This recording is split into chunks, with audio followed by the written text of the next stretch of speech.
اگر میں نکاح کر لوں گی تو اس کے بعد آپشن نہیں بچے گا. اور والدین جو ہے وہ اکوموڈیٹنگ ہے, بچی کو سمجھتے بھی ہیں, آپس میں ایک بانڈنگ بھی ہے.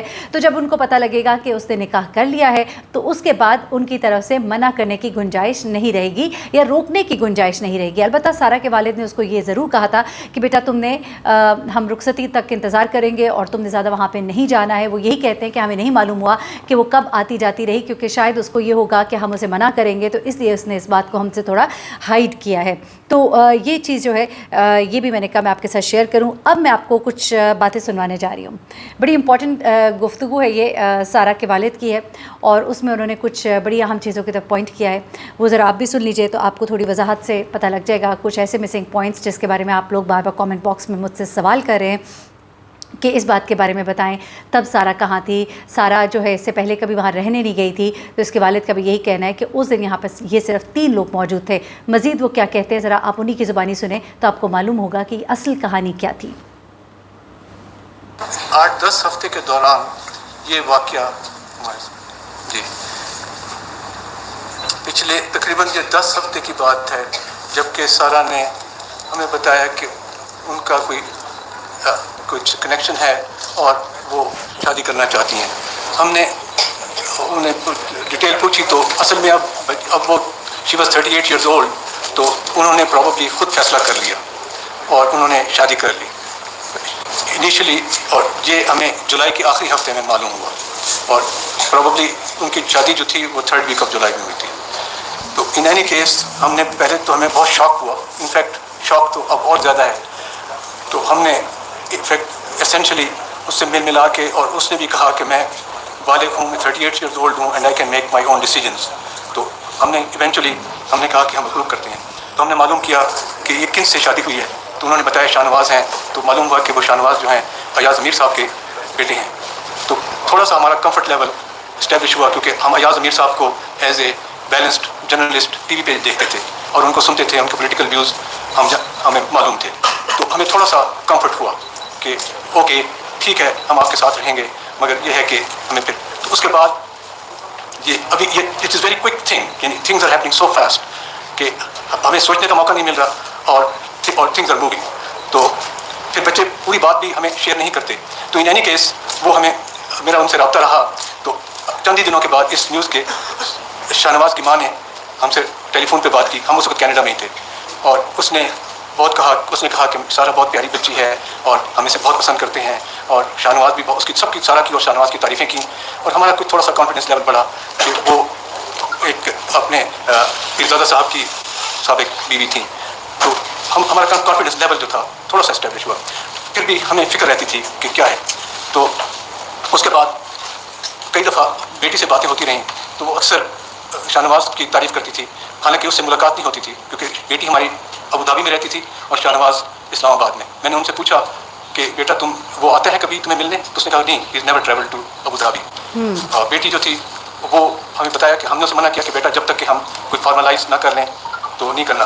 تو ایونچولی وہ باتیں چلتی رہیں. اس کی ماں سے 1-2 دفعہ ٹیلی فون پہ بات ہوئی. شاہ نواز نے بھی میرے ساتھ بات کی, تو وہ بات کرنے میں بڑا یعنی سینسیبل تھا باتوں میں, اس طرح کہ وہ آپ کو کنونسنگ تھا اور آپ کی ہماری تعریف کرتا تھا کہ انکل آپ سے بات کر کے مجھے بہت اچھا لگتا ہے, آپ میرے باپ کی جگہ ہیں اور مجھے باپ کا پیار نہیں ملا اور میں آپ کا یہ دیکھیے مجھے باپ کا پیار نہیں ملا. اس طرح کی باتیں کر کے وہ ہمارا ایک قسم کا مورائل بوسٹنگ کرنے کی کوشش کرتا تھا. اس کی ماں بھی ہمیں بعد میں معلوم ہوا کہ وہ اندر سے اس کو ایکسٹورٹ کر رہا ہے, یعنی اس سے پیسوں کی ڈیمانڈ کر رہا ہے, کیونکہ میری بیٹی کی انکم کافی ہائی تھی.